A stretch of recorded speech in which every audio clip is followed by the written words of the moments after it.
দুনিয়াতে যেমনি টাকা ছাড়া বিকল্প নাই, পরকালে তেমনি ভাবে নেকি ছাড়া কোনো বিকল্প নাই। এই জন্য বাবাজিরা আপনাদেরকে বোঝায়, আল্লাহ বলেন ওই যে 3 নাম্বার নিন্দনীয় গুণ, টাকা পয়সা জমাইলো, এবার সে ধারণা করে ইয়াহসাবু আন্না মালাহু আখলাদা, সে ধারণা করে এই মাল আমারে জাহান্নামের আগুন থেকে বাঁচাইয়া দিব। এই গুণটা ভালো না খারাপ? তো কয়টা পাইলেন? কয়টা পাইছেন? 3টা। আল্লাহ বলেন ওয়াইলুল লিকুল্লি হুমাযাতিল লুমাযা, ধ্বংস হলো যারা হুমাজা করে, ধ্বংস হলো যারা লুমাজা করে, সামনে শরম দেয় পিছনে গীবত খায়, এদের জন্য ধ্বংস। আল্লাযী জামা মালান ওয়া আদ্দাদা, 2 নাম্বার যারা কি করে? মাল জমা করে আর এটা গণনা করে। 3 নাম্বার ধারণা করে ইয়াহসাবু আন্না মালাহু আখলাদা, এই যে মাল জমাইলো এই মাল তার পরকালে মালে তারে বাঁচাইবো। বাঁচাইবো বাঁচাইবো আমি আপনি না করতেছি, কুরআনকে বলেন কুরআন বাঁচাইবো? কুরআন কয় না, কাল্লা, কখনো না। কুরআনে কি কয়? 4 নাম্বার আয়াতে কাল্লা, কখনো না, বরং কি করব? লায়ুম বাযান্না ফিল হুতামা, এরে হুতমার মধ্যে নিক্ষেপ করব, এরে হুতমার মধ্যে দিব। অবশ্যই অবশ্যই লায়ুম বাযান্না ফিল হুতামা, জাহান্নামের মধ্যে দিব, হুতমার মধ্যে দিব। হুতমা কারে কয়? হুতমা কারে কয়? আল্লাহ নিজেই প্রশ্ন করতেছে নবীরে, ও নবী গো, ওয়ামা আদরাকা মাল হুতামা, ও নবী আপনি কি জানেন? আপনার উম্মত কি জানে? হুতমা কারে কয়? হুতমা শব্দের অর্থ হলো টুকরা টুকরা করে ফেলা, পিষা ফেলানো। হুতমা শব্দের অর্থ কি বাবাজিরা? একবারে টুকরা টুকরা করে ফেলানো, একবারে পিষা ফেলানো। এটার নাম কি? হুতমা। এটার নাম কি? হুতমা। হুতমার মধ্যে কি হবে? আল্লাহ ডাক দিয়া কয় সূরাতুল হুমাযা 6 নম্বর আয়াতে আল্লাহ বলেন নারুল্লাহিল মুকাদা, হুতমার মধ্যে নারুল্লাহ। নার, নার শব্দের অর্থ কি? আগুন। বাবা গো, নার শব্দের অর্থ কি? আগুন। আগুন, আগুন রে আল্লাহর দিকে নিসবত করছে। আল্লাহ ডাক দিয়ে কয় নারুল্লাহিল মুকাদা, আল্লাহর আগুন। তো দুনিয়ার আগুন না, এটা প্রজ্বলিত আগুন। এটা কেমন আগুন? প্রজ্বলিত আগুন। নারুল্লাহিল মুকাদা, যে আগুন হলো প্রজ্বলিত আগুন। লিলিহান নারুল্লাহ, যে আগুনের সম্পর্ক করছে কার? কথা কয় না। আরে কেমনে বুঝাই? আমার কোনো ভাবনা, আমি আপনি যতই বলি আমি আপনি স্মার্ট, আমি আপনি এই সেই, না না না। আল্লাহর বাউে যদি বাউ হয়, আল্লাহর মতের সাথে যদি মত মিলে, নবীর মতের সাথে যদি মত মিলে, এটাই হলো আসল বাউ, ঠিক কিনা? আমি আপনি যতই বাউ কই কাম হইতো না। আমার আল্লাহ যদি আমার আপনার সাথে থাকে তাহলে আর কিছু লাগে না, ঠিক কিনা? दुनिया की भी और दिन की भी अपने करम से, दुनिया की भी और दिन की भी अपने करम से, बिगड़ी हुई बात को मेरी आज बना दो। कातिब से मेरी, कातिब से मेरे नाम ये अमल मंगा कर, कातिब से मेरे नाम ये अमल मंगा कर। जितने अमाल ज़िश्ते हैं उन सबको मिटा दो, जितने अमाल ज़िश्ते हैं उन सबको मिटा दो। जो लोग के कहलाता है सक तेरी गली के, जो लोग के कहलाता है सक तेरी गली के, उन लोगों के दफ्तर में हमारा नाम लिखा दो, उन लोगों के दफ्तर में हमारा नाम लिखा दो। সবাই বলেন আমিন। সম্মানিত উপস্থিতি, যতটুকু কথা হয় চেষ্টা করি যেখানেই কথা বলি, মসজিদে বলি আর মাঠে বলি আর ঘাটে বলি, যাতে করে কোরআন থেকে, কারণ কোরআনের ভিতরে যা আছে এইখান থেকে তো আলোচনা করে শেষ করা যায় না। তাহলে আমি আপনারা যতটুকু আলোচনা করা হয় ততটুকু আলোচনার জন্য বাড়িতে নিয়ে যাইতে পারেন। রাজি আছে তো ইনশাআল্লাহ? প্রিয় উপস্থিতি, কুরআনুল কারীমের ভিতরে সূরা আছে 114টি। সবার মুখস্থ করে যাবেন। বলেন অনেক কিছুই তো মুখস্থ করি, আসুন না একটু ক্লাসের মতো, যদিও আপনাদের ছেলের মতো বয়স, এরপর কারো নাতির মতো, কারো বন্ধুর মতো, কারো ভাইয়ের মতো, এরপর যেহেতু বৈশা গেছেন তাহলে কিছু কথা যদি একটু হা না বলি বলবেন তো ইনশাআল্লাহ। তাহলে কুরআনুল কারীমের ভিতরে সূরা আছে কয়টি? মাশাআল্লাহ 114টি। পারা আছে কয়টি? 30টি। পারা কয়টি? 30টি পারা আছে। তাহলে আমি যেই সূরা তেলাওয়াত করলাম এই সূরা হলো 104 নাম্বার সূরা, সূরাতুল হুমাযা। কয় নাম্বার সূরা? মাশাআল্লাহ 104 নাম্বার সূরা। পারা 30 নাম্বার পারার মধ্যে অবস্থিত এই সূরাটা। সূরাতুল হুমাযা কি কয় নাম্বার? একবারে শেষ 30 নাম্বার পারার মধ্যে সূরাতুল হুমাযা। তাহলে এই সূরাটা মাক্কি না মাদানী? মানে আমার আপনার নবী যদি মক্কায় অবস্থান করছেন, আমার আপনার নবী যদি যখন মক্কায় অবস্থান করছেন তখন যদি জিব্রাইল আয়াত আল্লাহর পক্ষ থেকে নিয়ে আসতো, আর নবী আছে কই? মক্কায় না মদিনায়? মক্কায়। মক্কায় যখন থাকছেন আর তখন যদি কোরআনের কোনো আয়াত নাজিল হয়েছে সেটাকে বলা হয় মাক্কি, মক্কায় অবতীর্ণ। কোথায় অবতীর্ণ? আর আমার আপনার নবী 13 বৎসর মক্কায় অবস্থান করার পরে কাফের বেঈমানদের অত্যাচারে যখন নিজের মাতৃভূমিতে থাকতে পারেন নাই, হিজরত করছেন কোথায়? মদিনায় 10 বৎসর থাকছেন। কত বৎসর? এই 10 বৎসর থাকাকালীন যত আয়াত নাজিল হয়েছে তো সেই সমস্ত আয়াতকে বলা হয় মাদানী, অর্থাৎ মদিনায় অবতীর্ণ। তাহলে আমি কি বুঝাইতেছি? মাক্কি আর মাদানী কি বুঝাইতে পারছি? রাসূল যখন মক্কায় থাকছেন তখন যদি কোনো আয়াত নাজিল হয়ে থাকে সেই আয়াতগুলোকে বলা হয় মক্কায় অবতীর্ণ। কোথায় অবতীর্ণ? আর নবী যখন হিজরত করে মদিনায় গেছেন সেখানে যদি কোরআনের কোনো আয়াত নাজিল হয়েছে তখন সেই আয়াতগুলোকে বলা হয় মদিনায় অবতীর্ণ। তাহলে আমি যে আজকে যে সূরাতুল হুমাযা পড়লাম এই সূরাতুল হুমাযা মাক্কি না মাদানী? বলে মাক্কি। অর্থাৎ এই সূরাতুল হুমাযা নাজিল হয়েছে কখন? আমার আপনার নবী মক্কায় যখন ছিলেন তখন। বুঝাইতে পারছি? এবার আসুন এই কুরআনুল কারীমের ভিতরে এই সূরাতুল হুমাযার ভিতরে আয়াত কয়টা? 9টা। আয়াত কয়টা? তাহলে এত লম্বা সূরা কোথা থেকে হুজুর সংক্ষেপে বলেন? বাবা সংক্ষেপে বলো। সংক্ষেপে বললে এতটুকু বলতে হয় যাতে আপনাদের মনে থাকে। কুরআনুল কারীমের ভিতরে সূরা আছে 114টি। আমি যেই সূরা পড়লাম এই সূরার স্থান হলো 104 এবং এই সূরাটা হলো মক্কায় অবতীর্ণ এবং এই সূরার ভিতরে আয়াত আছে 9টি। সুবহানাল্লাহ। বুঝছেন এতটুকু? এবার আসুন এই কুরআনুল কারীমের ভিতরে আল্লাহ তাআলা 3টা নিন্দার কথা বলেছেন, 3টা নিন্দনীয় বিষয়ের কথা বলেছেন। কয়টা? 3টা গুণের কথা বলেছেন, যেই 3টা গুণ ভালো না, যেই 3টা গুণ খারাপ। কে বলছেন? আমি আপনি খারাপ বলছি না, আল্লাহ বলছেন। আর আল্লাহর এই কোরআনের ভিতরে কোনো সন্দেহ আছে? আছে গো? কার কথা? আল্লাহ শুরুতেই চ্যালেঞ্জ ছুড়ছেন, আলিফ লাম মিম যালিকাল কিতাব লা রাইবা ফীহ। সুবহানাল্লাহ। কার? আমার আল্লাহ বলেন আলিফ লাম মিম যালিকাল কিতাব লা রাইবা ফীহ। এটা এমন একটা গ্রন্থ যে এই গ্রন্থের ভিতরে কোনো সন্দেহ আছে গো? নাই নাই নাই। এই কিতাবের নাম দুনিয়ার কোনো রামায়ণ না, মহাভারত না, ঋগ্বেদ না, সামবেদ না, অথর্ববেদ না, যজুর্বেদ না, কোনো দুনিয়ার কোনো ধর্মগ্রন্থ না, বরং এই ধর্মের গ্রন্থের নাম হলো কুরআন। সুবহানাল্লাহ। কি নাম? কুরআন। তাহলে এই কুরআনুল কারীমের সূরাতুল হুমাযার ভিতরে আল্লাহ কয়টা নিন্দনীয় বিষয়ের কথা বলছেন? তাহলে এই 3টা নিন্দনীয় বিষয় আজকে এখান থেকে শিক্ষা নিব যে 3টা নিন্দনীয় বিষয় নিজেও করব না, আরেকজনকে করতে দিব না।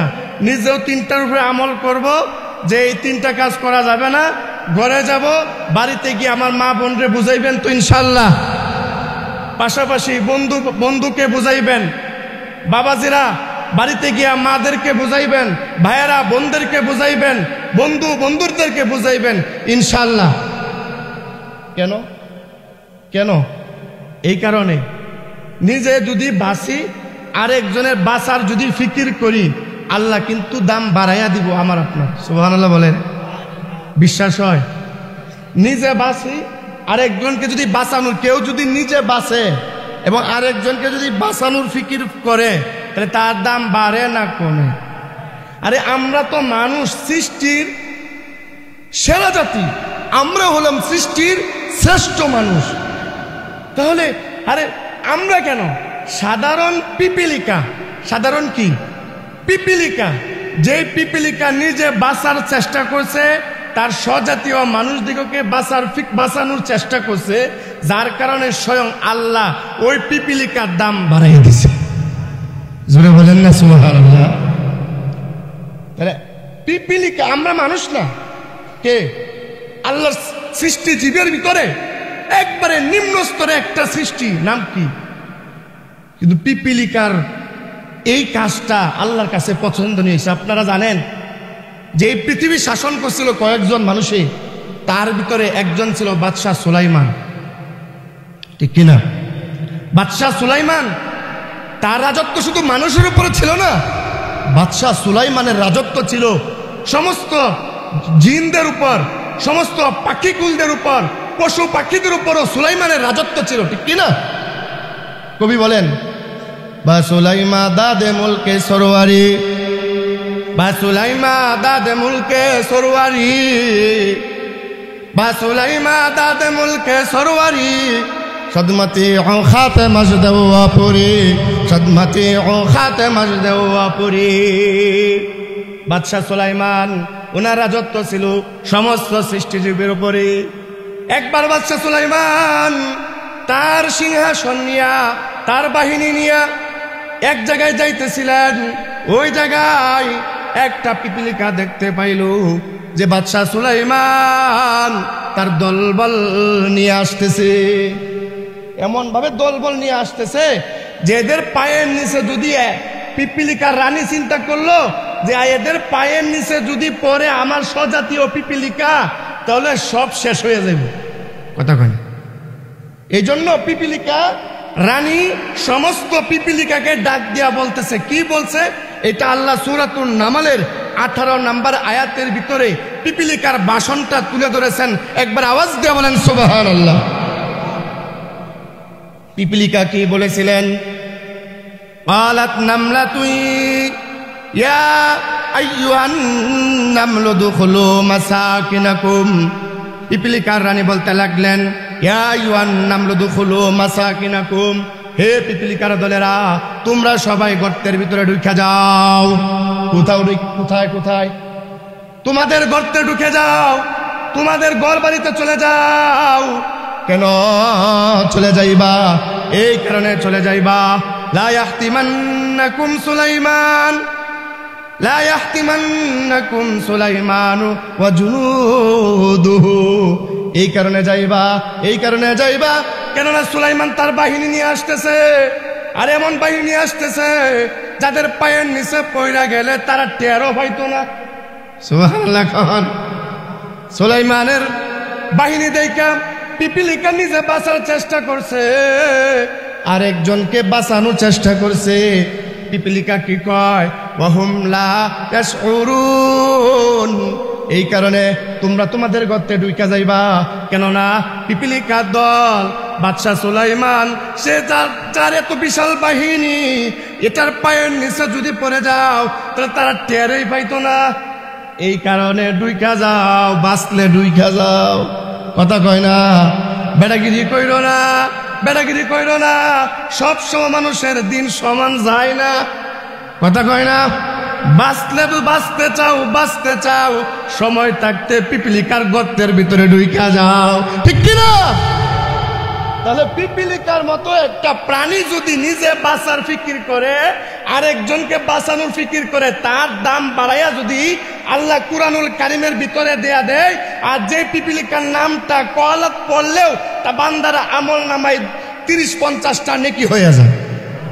তাহলে পিপিলিকার মতো প্রাণী যে নিজে বাঁচে আরেকজনকে বাঁচানোর চেষ্টা করার কারণে যদি তার দাম বাইরে যায়, তা আমরা সূরাতুল হুমাজার যে 3টা নিন্দনীয় বিষয় আছে, নিজেও বাঁচবো আরেকজনকে বাঁচানোর ফিকির করব, আল্লাহ আমার আপনার দাম বাড়াইব না কমাইব?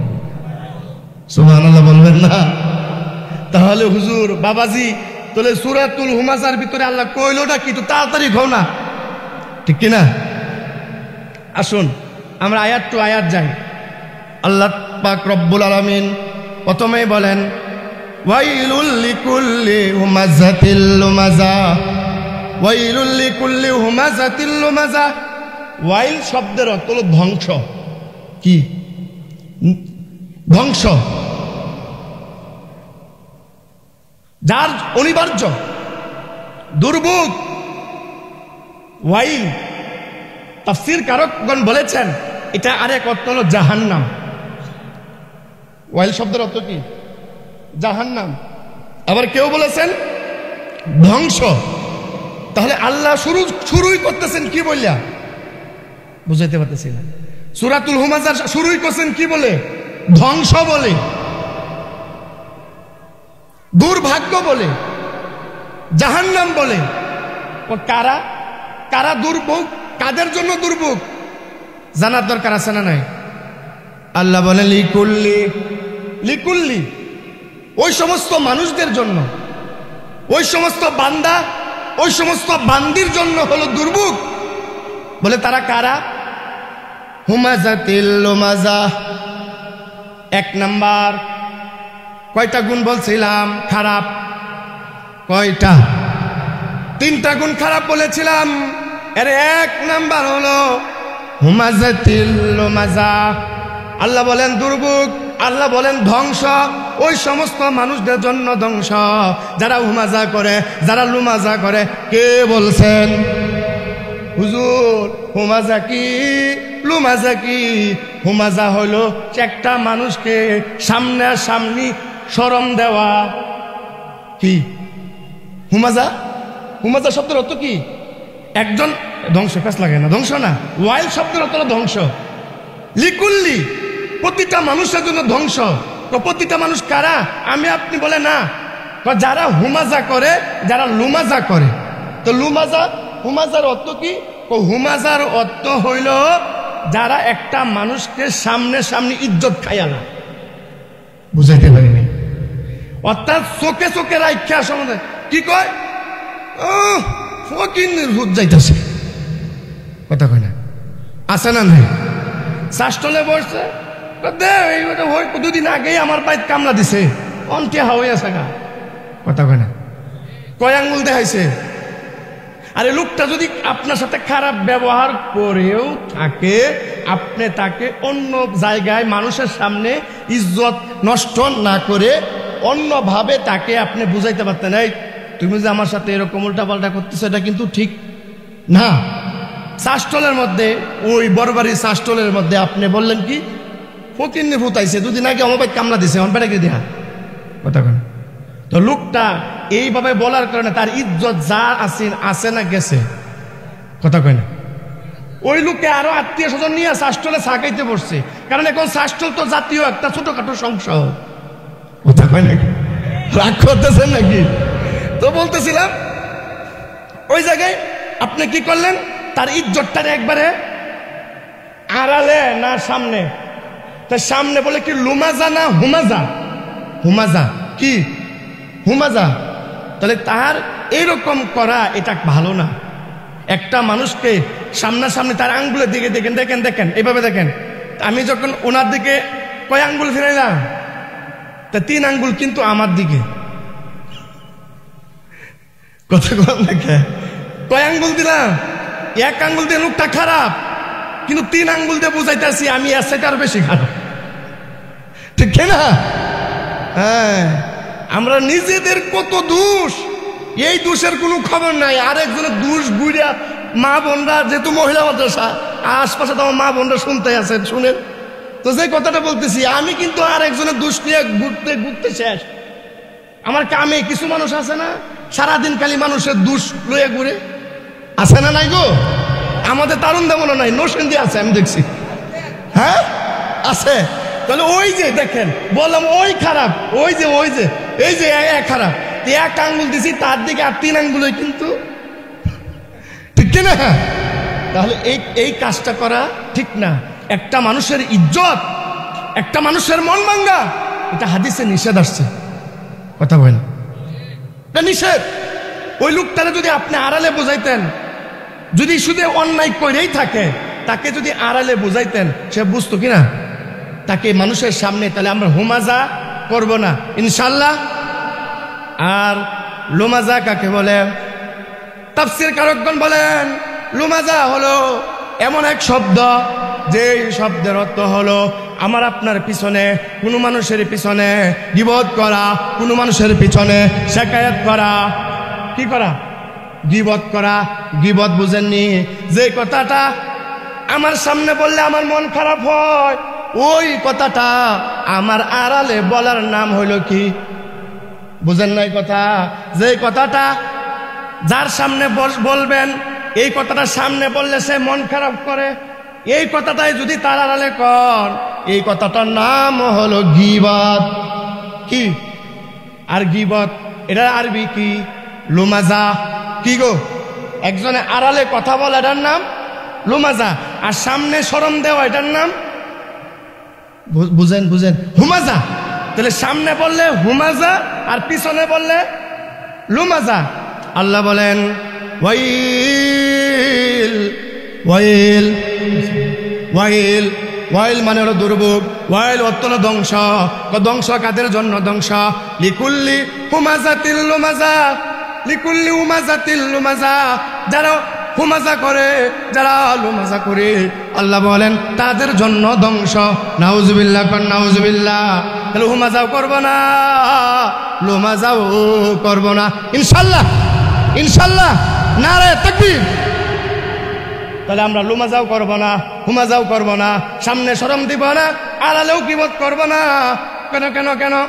এই কারণে করব না, হাদিসের মধ্যে আসছে, আল্লাহ স্বয়ং সূরা হুজুরাতের ভিতরে বলছে, ইয়া আইয়ুহাল্লাযীনা আমানু তানিবু কাসীরাম মিনাজ-যন। তোমরা ধারণা থেকে বাঁচা থাকো। কিসে থেকে? ধারণা থেকে তোমরা বেঁচে থাকো। কেন কেন? ইন্না বাদায-যন্নি, কত ধারণা গুনাহ, আর এই গীবত অত্যন্ত ভয়ানক। আইয়ুহিব্বু আহাদুকুম আন ইয়াকুলা লাহমা আখিহি মাইতা ফাকারিহতুমু। আল্লাহ বলেন, দুনিয়ার মানুষ, তোমরা কি পছন্দ করো? তোমার ভাইয়ের মৃত গোশত খাইতে কি তুমি পছন্দ করো? বলেন আমরা কি আমাদের মৃত ভাইদের গোশত খাইতে পছন্দ করি? না না না, এটা আমরা পছন্দ করি না। আল্লাহ বলেন যদি এটা পছন্দ না করো তাহলে আরেকজনের আড়ালে কেন গীবত করো? ঠিক কি না? তাহলে গীবত করা যাবে, হুমাজা করা যাবে, লুমাজা করা যাবে, জোরে কর না যাবে। তাহলে কয়টা পাইলেন? একটা একটা, এই দুটা মিলে একটা। তাহলে কয় ব্যক্তির জন্য ধ্বংস? কয়টা গুণ? যে 3টা গুণ খারাপ, নিজেও করব না, আরেকজনকে করতে দিব, নিজেও আমল করব, যেই 3টা কাজ করব না, বাসায় গিয়া কালকে থেকে কোনো মা বোন যেন আর গীবতের বস্তা খুলে যাতে না বসতে পারে ইনশাল্লাহ। কারণ মা বোনদের কাছে এটা বেশি। এক শাশি আর এক শাশির মাথা দেখে আর যত গীবত আছে সব ডাইলে দেয় একসাথে বসে। আছে না নাই? টাকা আল্লাযী জামা মালাউ ওয়া আদ্দাদা। আল্লাহ বলেন এরা ওই সমস্ত মানুষ যারা টাকা পয়সা জমা করে, আজকে 1 লাখ, কালকে 2 লাখ, 1 মাস পরে 3 লাখ, এর পরে এই যা তারুণ দেবাজরে এখন জায়গা কিনুন যাইব। কথা কেন? আছে না নাই? এরপরে তারুণ দেবাজরে জায়গা কিনা শেষ হয়েছে, এরপর বিদেশ থেকে ডলার ফাটায় আর ডলার ভাঙ্গায় কয় আবার টাকা গনে, আজকে 1 মাস শেষ হয়েছে, কত টাকা ছেলেরা ফাটাইছে? 2 লাখ, এরপরে মাস 3 লাখ, এভাবে করতে করতে 30 লাখ যখন হয়ে গেছে, বলে এই ঈশ্বরগঞ্জে দেখিনি মরা খোলা একটু জায়গা কিনুন যায়নি। আছে না নাই? তাহলে কি করে? আল্লাহ বলেন আল্লাযী, ওই সমস্ত মানুষ জামা, যারা জমা করে মালা, কি গো কথা কও, টাকা, মালা, আল্লাজি, ওই সমস্ত মানুষ জামা, যারা জমা করে মালা, মাল জমা করে, শুধু জমা করে না, ওয়া আদাদা, গণনা করে। আমার কথা না আল্লাহর কথা? আল্লাহর নামটা জুড়ে বলেন, আমার না আল্লাহ। আল্লাহ কই আল্লাজি, ওই সমস্ত মানুষ জামা, যারা জমা করে মালা, যারা মাল জমা করে, ওয়াদাদা, আর গণনা করে। হুজুর বাবাজি, তাহলে কি টাকা পয়সা গণা কি অন্যায়? অন্যায় না, না না, টাকা পয়সা গণা কোনো অন্যায় না। তবে অন্যায় কোনটা? টাকা পয়সা গণলেন, 1 কোটি টাকা হইল বা 1 লক্ষ টাকা হইল, শরীয়ত বলতেছে ও মিয়া, তোমার কাছে 1 লক্ষ টাকা হয়ে গেছে, 1 বছর অতিবাহিত হয়ে গেছে, তোমার 1 লক্ষ টাকার উপরে তুমি 2,500 টাকা যাকাত দাও। কথা কয় না? 1 কোটি টাকা তোমার ব্যালেন্সে আছে, 1 বছর অতিবাহিত হয়ে গেছে, তুমি 2.5 লক্ষ টাকা যাকাত দাও। কথা কন? তাহলে 1 কোটি টাকায় কত লাখ? বুঝেন না? 1 কোটি টাকা যদি আপনার কাছে থাকে, আর এটার উপরে যদি 1 বছর অতিবাহিত হয়, তাহলে কত টাকা যাকাত দিতে হবে? 2.5 লাখ। আর যদি 1 লক্ষ টাকা আপনার কাছে খায়া কষে যদি থাকে, তাহলে আপনার কত টাকা যাকাত দিতে হবে? 2,500। কত হাজার? আপনি শরীয়ত মোতাবেক সমস্ত টাকা যদি খরচ করেন, ইসলামী যেভাবে বলছেন সেভাবে করেন, আর মাল যদি সারা রাত্র গণনা করেন, সমস্যা নাই। কথা কয় না? শরীয়ত যেখানে বলছে যাকাত দেওয়ার জন্য, ওই জায়গায় যাকাত দিলেন। মসজিদ মাদ্রাসার জন্য চাইছে, ওই জায়গায় দিলেন। মাহফিলের জন্য চাইছে, ওই জায়গায় দিলেন। মহিলা মাদ্রাসার জন্য চাইলো, ওই জায়গায় দিলেন। গরিব মিসকিন, ওই জায়গায় দিলেন। আপনার ভাই একজন না খাইয়া মরে যেতেছে, আর আপনি কয়েক লক্ষ কোটি টাকার মালিক, আছে না নাই? আরে এই দুনিয়াটা এখন এমন ভাবে চলতেছে যে কেমনে নিজে বড় হওয়া যায়। প্রতিযোগিতা, প্রতিযোগিতার ময়দান। এটা কিসের প্রতিযোগিতা? ও বলে টাকার প্রতিযোগিতা। ও তারুণ্ডে বাজার জায়গা আছে, ঈশ্বরগঞ্জে নাই কেন? আমার ঈশ্বরগঞ্জ করতে হবে। ওর ঈশ্বরগঞ্জে জায়গা আছে, আমার ময়মনসিংহ করতে হবে। আছে না নাই? কিন্তু এই চিন্তা তোমার ভিতরে আছে, মানুষকে টাকা দাও, দান করো, মানুষকে টাকা দাও। যেই জায়গায় দান করলে মানুষ তোমার দানবীর কইব, ওই জায়গায় তুমি মানুষকে সভা সমিতি গিয়ে টাকা দাও, ওই জায়গায় টাকা দাও। কিন্তু নিজের ভাই একজন না খায়া মরে, নিজের বোন আর একজনে যাকাতের টাকা দেয়া চলে। আছে না নাই? ও মুসলমান, তোমার রক্তের সম্পর্ক তারা তো ছিল আগে। কথা কয় না? তুমি যে পেট থেকে দুনিয়ার মধ্যে এসেছো, তোমার ভাইও তো ওই পেট থেকে এসেছে। ও বোন, তুমি যে পেট থেকে এসেছো, তোমার ভাইও এসেছে। ও বোন, তোমার আজকে অনেক টাকা পয়সার মালিক, তোমার ভাইকে তুমি দেখো। ঠিক কি ঠিক না? কিন্তু শরীয়তের উল্টা যখন করি, আল্লাহ বলেন এটাই নিন্দা, এটাই খারাপ গুণ। আল্লাজি, যারা জামা জমা করে, মালা, মাল, ওয়া আদাদা, আর কি করে? গনে। কিন্তু শরীয়ত মোতাবেক টাকা তার খরচ করে না। আল্লাহ বলেন ওই ব্যক্তির জন্য ওয়াইল। ঠিক কি না? ওয়াইল অর্থ কি? ধ্বংস। ওয়াইল অর্থ কি? দুর্ভোগ, ধ্বংস, জাহান্নাম। তাদের জন্য যারা টাকা পয়সা জমা করে আর গণনা করে কিন্তু যাকাত দেয় না। ওই এই সর্বনাশ, ওই 1 লক্ষ টাকার থেকে 2,500 টাকা চলে যাইব। তাহলে আমার কাছে তো আছে 1 কোটি টাকা, তা 2.5 লক্ষ টাকা এটা দিমু। কথা কয় না? এমন মানুষ আমরা তারুণ দেব নাই। হ্যাঁ, বুদ্ধি তোর শয়তান একটা বুদ্ধি দে। কি? ময়মনসিংহ যা, শেখাচ্ছ যা, বাবুরহাট যা, গিয়া 1 লাখ টাকার লঙ্গি যদি আর শাড়ি যদি বিলাই, পুরা বরবারি চলে যাবে। তাহলে তাও তো আমার 1.5 লক্ষ টাকা বাঁচতেছে। কথা কয় না? যাকাত আইছে তার 1 কোটি টাকার মধ্যে, যাকাত আইছে কত লাখ? ওই বাবাজিরা বুঝেন, 1 কোটি টাকার মধ্যে যাকাত আসছে কত? 2.5 লাখ। এখন শয়তানে কয় 2.5 লাখ টাকা দিলবে তুই? অসম্ভব কথাবার্তা। তুই এক কাজ কর, তুই ছেকে সোজা কম দামের কিছু লুঙ্গি আছে, আর দোকানে তো আর তোমার ময়মনসিংহ ছোট বাজার যা, দোকানে তো লেখাই আছে এখানে জাকাতের লুঙ্গি পাওয়া যায়, জাকাতের কাপড় পাওয়া যায়, আছে না নাই? হ্যাঁ, তাহলে যেই দোকানের মধ্যে লেখা যেখানে জাকাতের লুঙ্গি পাওয়া যায়, যেই দোকানের মধ্যে লেখা এখানে জাকাতের কাপড় সুপার পাওয়া যায়, এটা খুব ভালো কাপড়, এটা কি খুব ভালো? একবারে খারাপ, মানে ভালো হলে তো এটা লেখলো না, কথা কয় না? তো ওইটা 1 লক্ষ টাকার কাপড় দিলেন, আর বাকি আর 1.5 লক্ষ টাকা বাঁচাইলাম। ভাই কাটটা বাঁচাইলে, এটা তো গরিবের হক, কথা কয় না? এই সম্পদ কে দিছে? জুড়ে বলেন কে? এই সম্পদ আল্লাহ দিল। কত মানুষ আছে শিক্ষাগত যোগ্যতার কোনো অভাব নাই, কিন্তু ঢাকা শহরে দক্ষিণখান, উত্তরা, বাড্ডা, কুড়িল বিভিন্ন জায়গায় রিক্সা চালায়, অটো চালায়, আছে না নাই?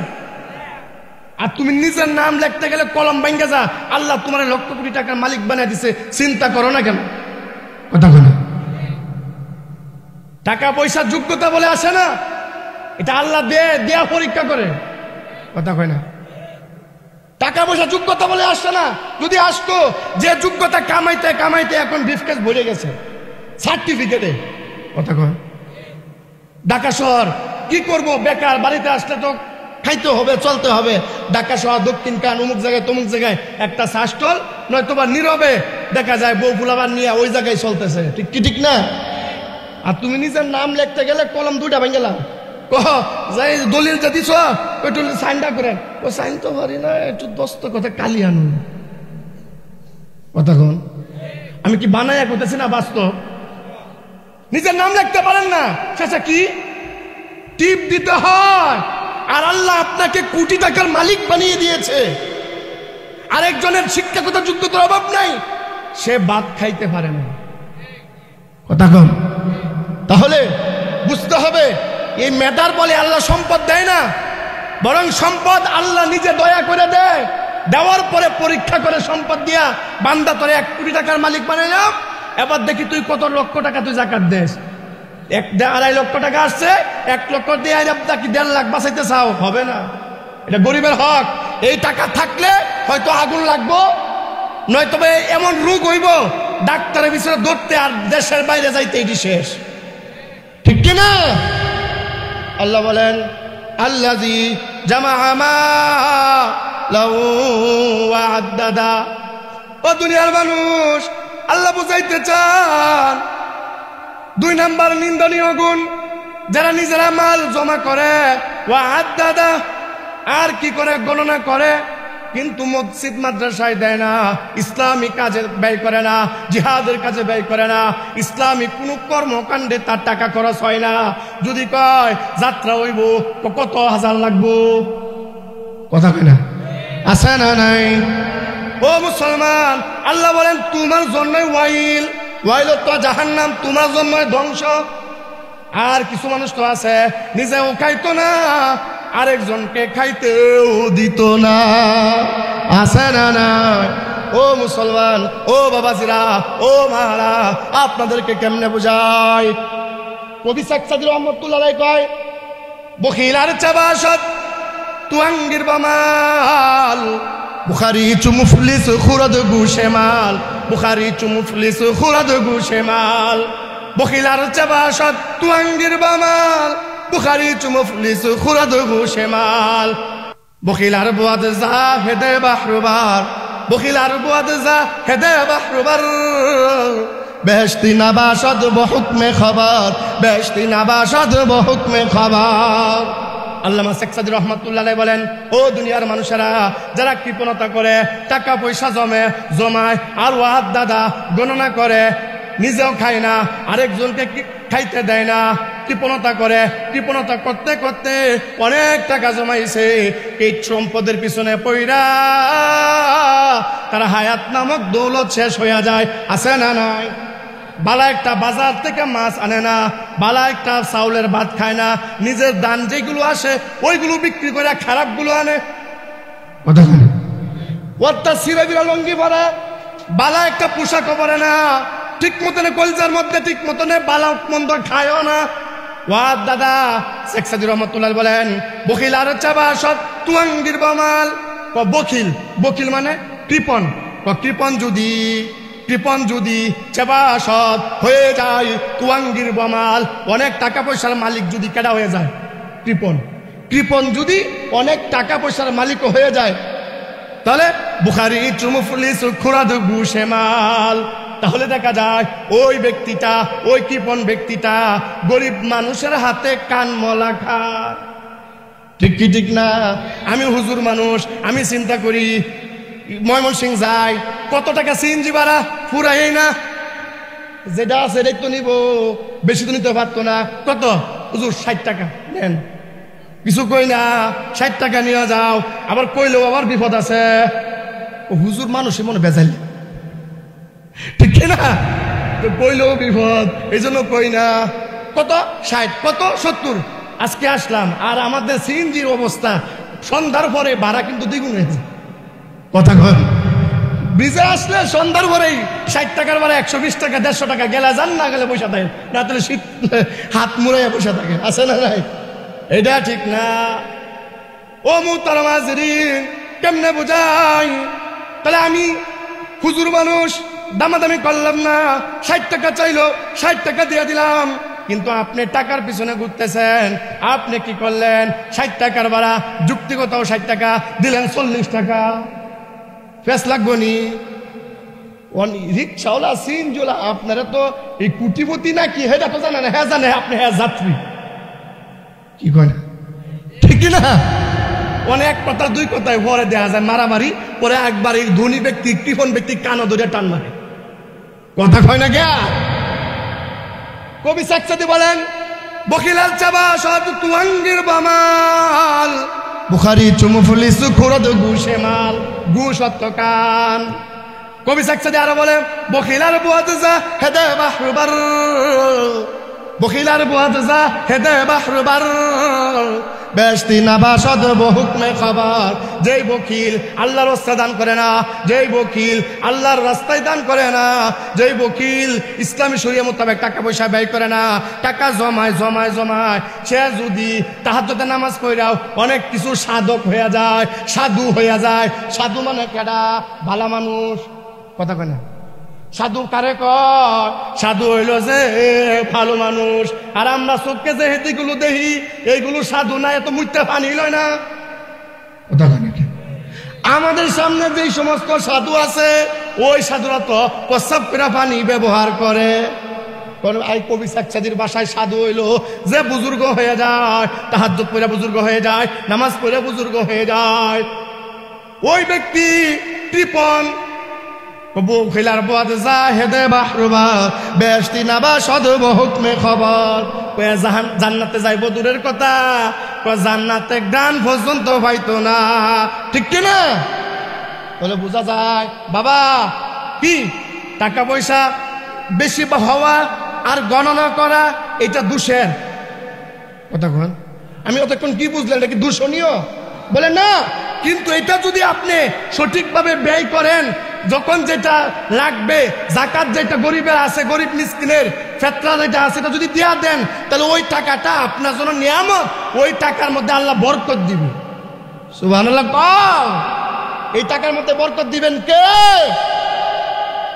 আর যদি টাকা পয়সা আল্লাহ যেভাবে বলছেন সেভাবে না দেন, কুক্ষিগত করে রাখেন, তাহলে এই টাকার মধ্যে বরকত হবে না। এই টাকা এতিমের মাল, আর এতিমের মাল আপনার পেটে গেল। আপনার পেটে গেল মানে কি? আগুন ঢুকাইলেন, আর আগুন দিয়া তো আগুন যদি ফেটে থাকে, শান্তি না অশান্তি? কেমন অশান্তি? পেট ব্যথা, পরে সিজার লাগবো। কথা কই না? টিউমার হয়েছে, পরে মাদ্রাজ নিয়ে যাইতে হইব। বানায় বলতেছি না, বাস্তব। কয়টা পাইলেন? 2টা।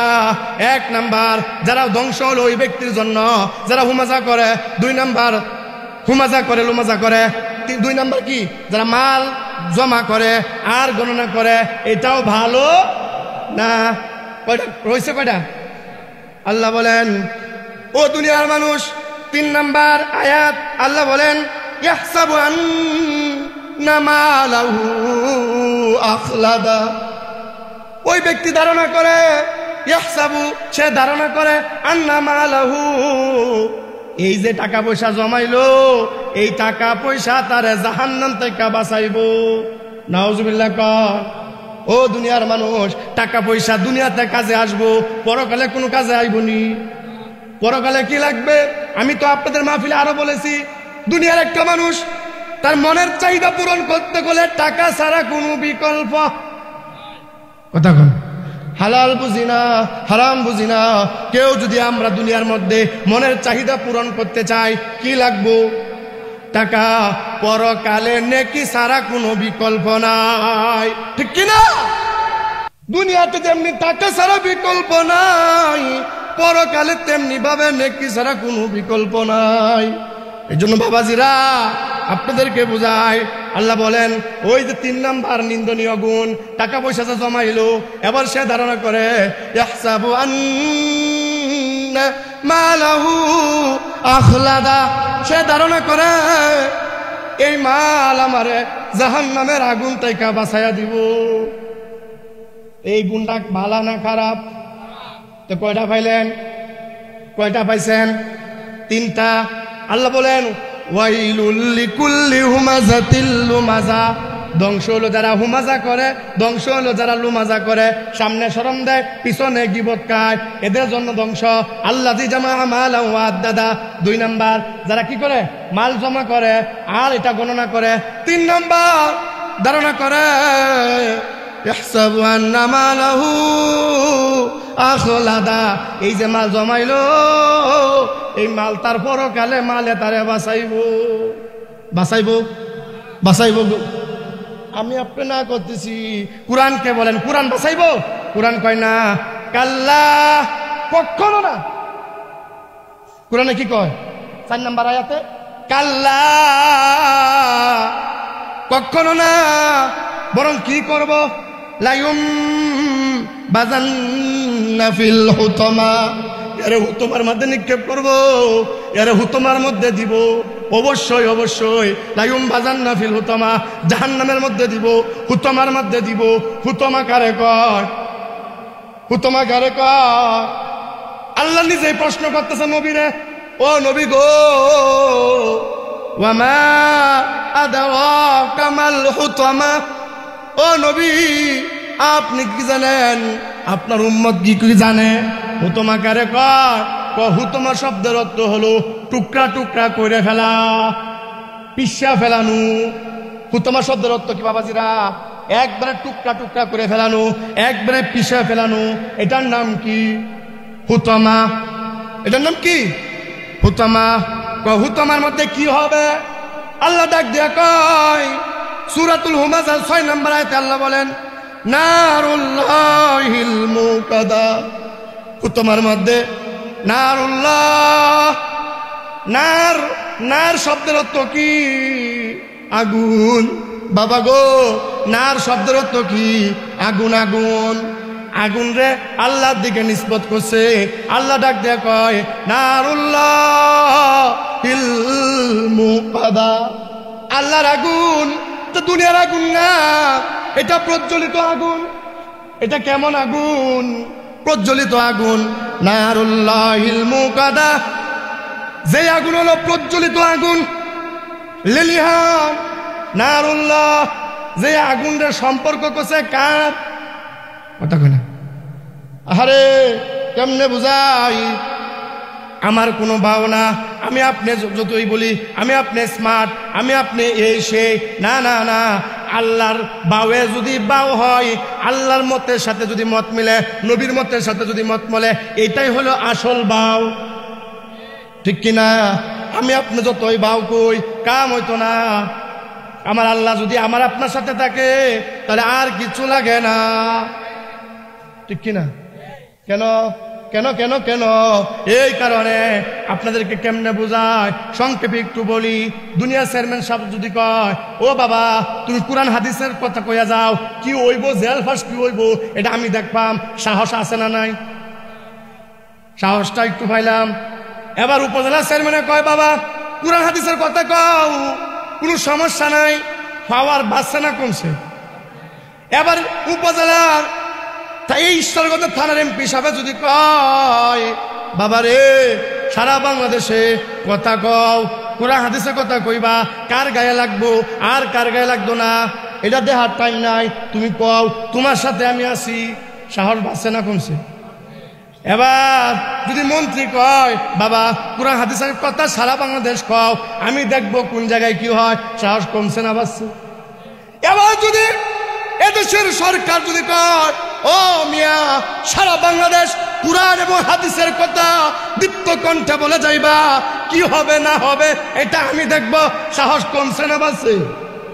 আরে দুনিয়ার মানুষ যদি কয় তোমার সাথে আছি, সাহস বাড়ে। আমার আল্লাহ যদি কয় বান্দারে তুই কোরআন হাদিসের কথা কইয়া যা, তুই কোরআন হাদিস মোতাবেক চল, আমি বান্দা তোর সাথে আছি, সাহস আছে না নাই? নারে তাকবীর, নারে তাকবীর। মুহতারাম হাজিরিন, আমার মালিক যদি কয় বান্দারে তোর সাথে আমি আছি, আল্লাহ তুই ডাক দেয়া কয় ও বান্দি তুই নামাজ পড়, তুই ভালোভাবে চল, তোর সাথে আমি আছি, আল্লাহর ঘোষণা দেয়া দেয় লা খাউফুন আলাইহিম ওয়ালা হুম ইয়াহজানুন। যারা ইমানদার, ইমান আনবে আর ভালোভাবে চলবে, এদের টেনশন নাই, এদের কোনো ভয়। সুবহানাল্লাহ কয়। আল্লাহ কয় নারুল্লাহ, আল্লাহর আগুন আমার আপনার দিকে লাগাইলে আগুনের দাম কমে যায়। তোকে নুরুজ্জামানের আগুন এইটা লাগাইলে আর কি হইব? কথা কয় না? এর কাছে আছে কি একটা ম্যাচ আছে, আগুন একটু আগুন, কথা কয় না? তাহলে আমি যদি কই ওই তোমার শরীরটা আগুন লাগাই দেন, এতেই তো আপনি লাফাইয়া যাইবেন, কথা কয়। আর আল্লাহ ডাক দিয়া কয় ও দুনিয়ার মানুষ, এই উতারা হুমাজা করবে, লুমাজা করবে, আল্লাহ জামা মালা হাত দাদা করবে, যারা ধারণা করবে এই মাল তারা জাহান্নাম থেকে বাঁচাইব। আল্লাহ ডাক দিয়ে কয় এদের জন্য আমি আল্লাহ নারুল্লাহ আমার আগুনেদের জন্য রেডি করে রাখলাম। বলেন দুনিয়ার আগুন না আল্লাহর আগুন? আল্লাহর আগুনের পাওয়ার কম না বেশি? জোরে কোন। আল্লাহর আগুনের পাওয়ার বেশি। কেমন বেশি? মুকাদা, যে আগুনটা প্রজ্বলিত আগুন, ওই আগুনে কি করব?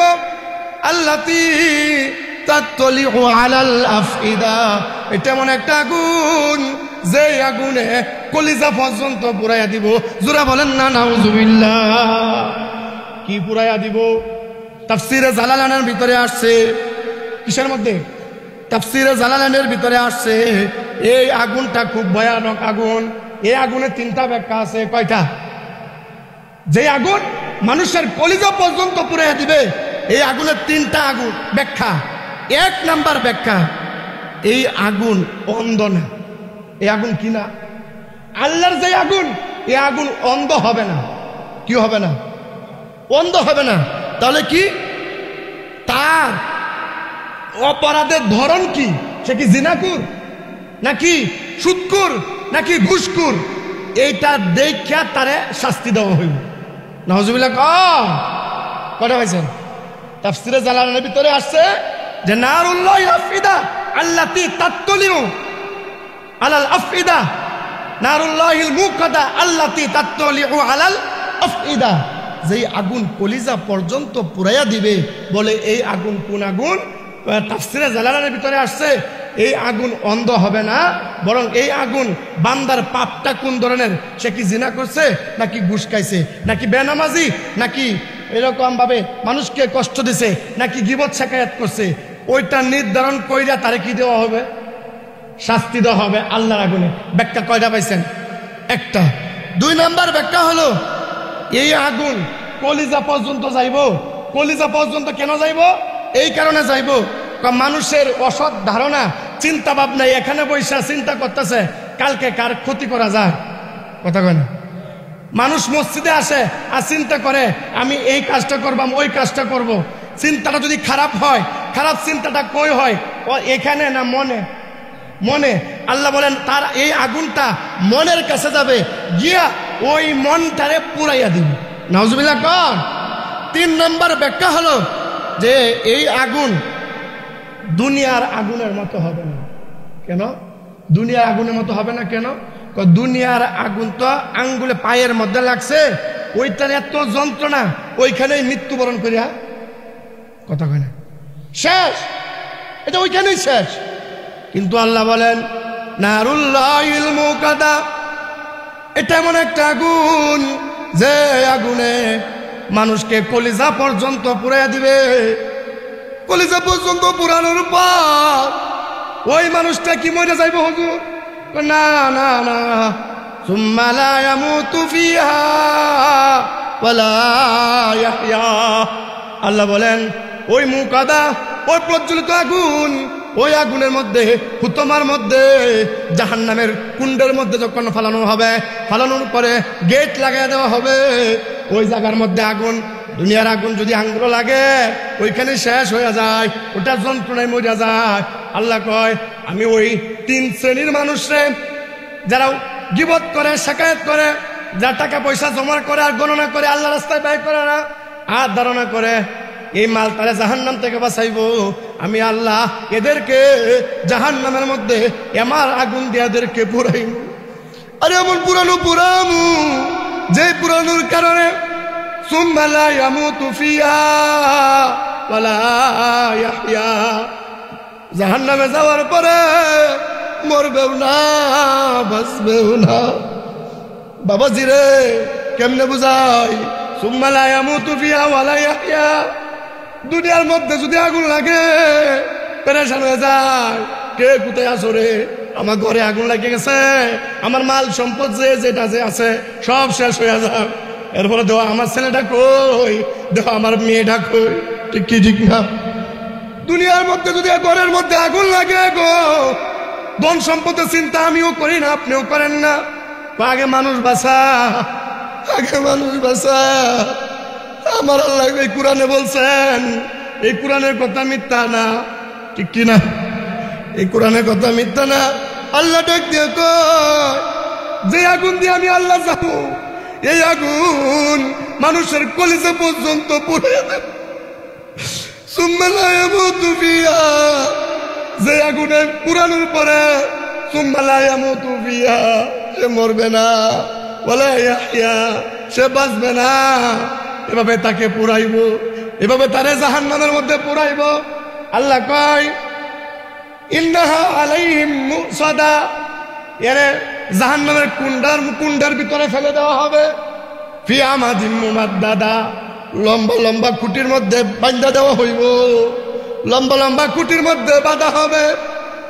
কেন লম্বা খুঁটির মধ্যে বাঁধা হবে? ওই মানুষটা যেন দৌড় দিতে না পারে। দুনিয়ার মানুষ যা সাধারণ একটা আগুন যদি হাতের মধ্যে লাগে, বাঁচার কি চেষ্টা করি, দৌড় দে।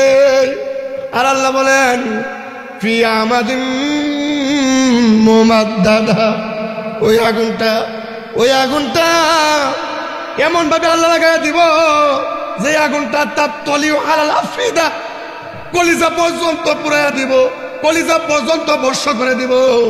এই আগুন, সেই আগুনে কি করবে?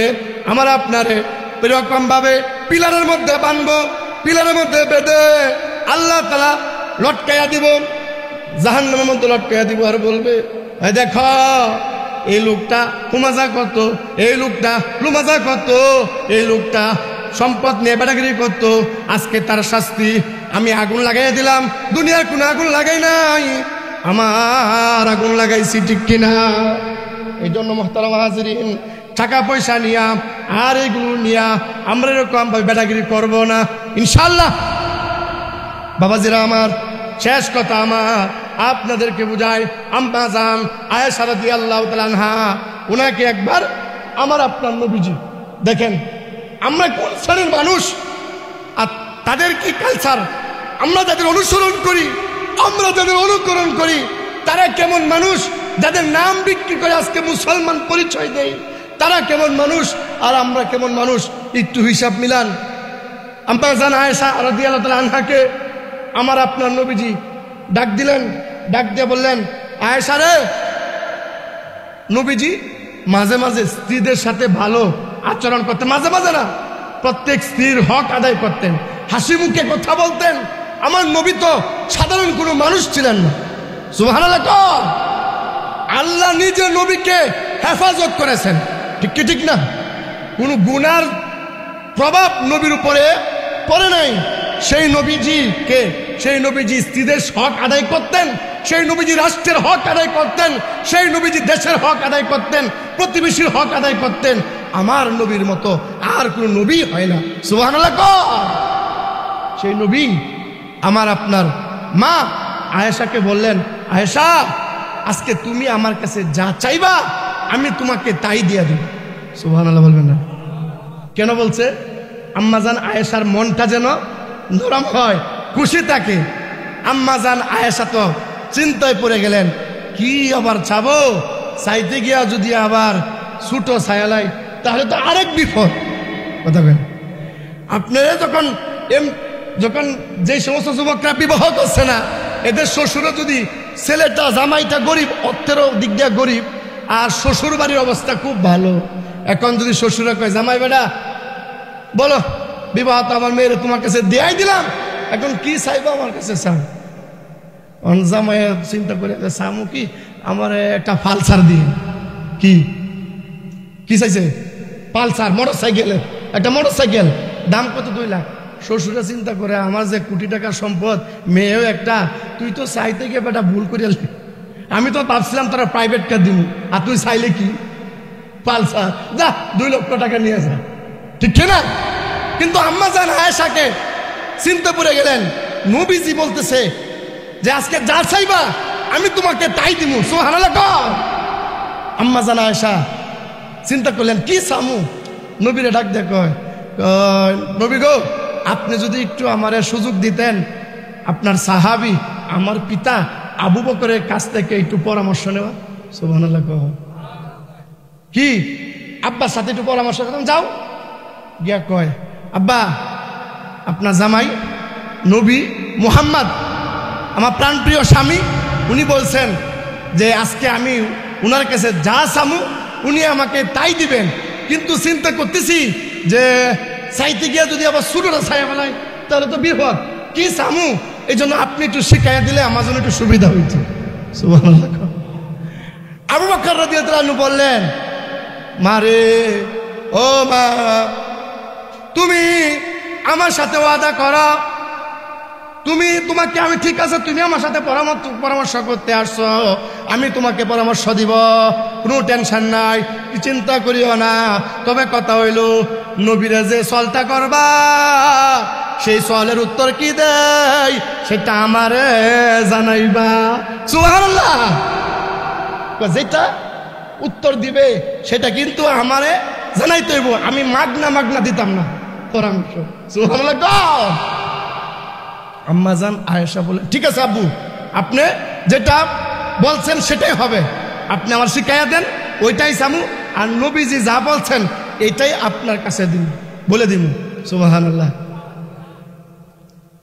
আল্লাহর নবী সাহাবী হযরত আবু বকর রাদিয়াল্লাহু আনহু এবার তার মেয়ে আয়েশাকে ডাক দেয়া কয়, আয়েশা তুমি নবীরে জিজ্ঞাসা করিও, আমার নবী যখন মেরাজের রজনীতে গেলেন, একটা নয় দুইটা নয়, সাবা সামাওয়াতিন তিবাকা, কয়টা আসমান? 7টা আসমান, 7টা আসমান পাড়ি দিয়া সিদরাতুল মুনতাহা পাড়ি দিয়া, জিবরাইল তো সিদরাতুল মুনতাহার পরে যায় নাই, নবীরে আল্লাহর কাছে একা পাঠাইছে। ওই জায়গায় আমার আল্লাহ নবীর সাথে কোন প্রেমের কথা বলছে, কি গোপন কথাটা বলছে যেটা নবী আর কাউরে বলে নাই, ওই কথাটা নবীর কাছে চাইবা। সুবহানাল্লাহ। আল্লাহর নবীজি সাহাবীর কথা শুনে আম্মা জান আয়েশা গেলেন, বাড়িতে গিয়া বললেন, ও আমার প্রাণপ্রিয় স্বামী, আমার আব্বার কাছ থেকে পরামর্শ করে এসেছি, আপনি বলেন আপনি যখন মেরাজের রজনীতে গেলেন, মেরাজের রজনীতে যাওয়ার পরে 7 আসমান অতিক্রম করার পরে সিদরাতুল মুনতাহা, এরপর তো জিবরিল আর যায় নাই, আরশে মুআল্লায় গিয়া আপনি ওই জায়গায় আল্লাহর সাথে কোন প্রেম করেছেন, কি এমন গোপন কথা বলেছেন যে গোপন কথাটা আপনি দুনিয়ার কোনো মানুষকে বলেন নাই, আজকে আপনার কাছে আমি চাই। লিল্লাহি তাকবীর, নারা তাকবীর। আল্লাহ নবী ডাক দেখো, আয়েশা রে আমি জানতাম এই চিকন ব্রেনের অধিকারী একমাত্র আবু বকর। সুবহানাল্লাহ। একমাত্র এই চিকন ব্রেন আবু বকর। লম্বা ঘটনা সংক্ষেপ করতেছি, সময় নাই। আবু বকর রাদিয়াল্লাহু তাআলা আনহুর এই ব্রেন আছে আমি জানতাম। তাই আজকে বলে দিলে তো এটা আর কি নাই, গোপন থাকবো। আজকে যদি তোমার বলে এটা কি গোপন থাকবো? না না না, গোপন থাকতো না।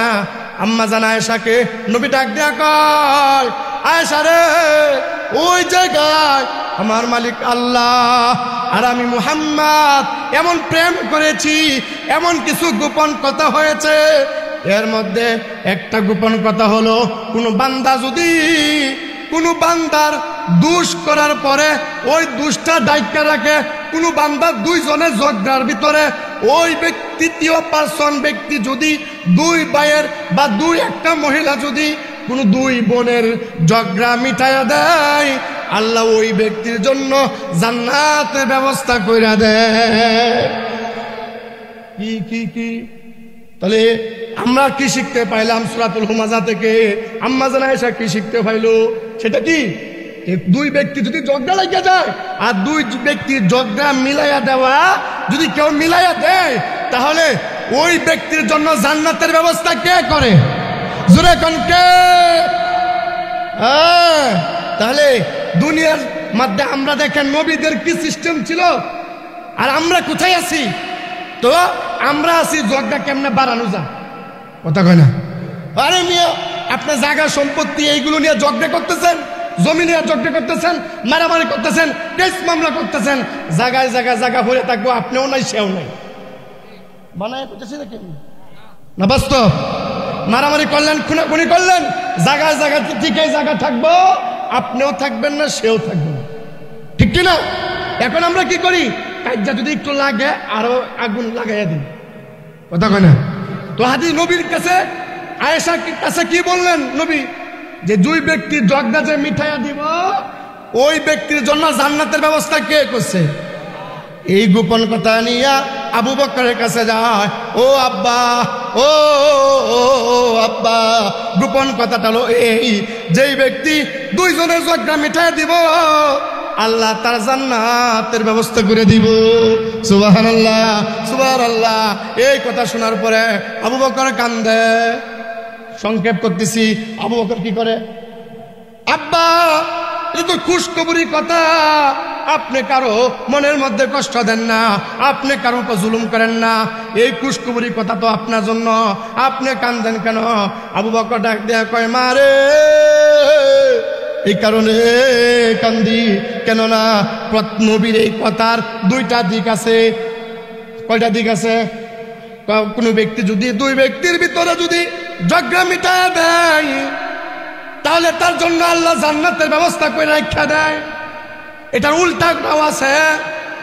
আর কেউ যদি দুই ব্যক্তির মধ্যে ঝগড়া বাড়াইয়া দেয় আল্লাহ তার জন্য জাহান্নামও রাখা দেয়, ঠিক কিনা? এই জন্য আবু বকর কান্দে।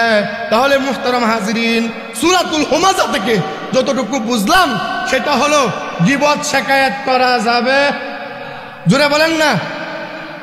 এক নাম্বার কি, হুমাজা করা যাবে না, লুমাজা করা যাবে না। দুই নাম্বার, মাল টাকা পয়সা এগুলো নিয়ে বারবার গণনা করা যাবে না, আল্লাহ রাস্তায় ব্যয় নাই করিয়া। তিন নাম্বার, এই ধারণা অহংকার করা যাবে না, কারণ সকাল বেলার ধনীরে তুই ফকির সন্ধ্যা বেলা, সুতরাং এই টাকা আজকে আছে কালকে নাও থাকতে পারে। যাকে তুমি তুচ্ছ তাচ্ছিল্য করতেছ সে এক সময় তোমার বাড়ির কামলা দিলেও এক সময় সে কোটি টাকার মালিক হয়ে যাবে, ঠিক কিনা? এই জন্য টাকা পয়সা নিয়ে বেড়াগিরি করবো না ইনশাআল্লাহ। মুহতারাম হাজিরিন, তাহলে সূরাতুল হুমাযা থেকে শিক্ষা পাইলাম কয়টা? তিনটা। এক নাম্বার যে কথাটা বললাম, তিনটা শিক্ষা, হুমাজা করা যাবে না, লুমাজা করা যাবে না, আর টাকা পয়সা নিয়ে বেড়াগিরি করা যাবে না, আর এই ধারণা করা যাবে না যে এই যে আমার জাহান্নাম থেকে মুক্তি দিব, নাউজুবিল্লাহ।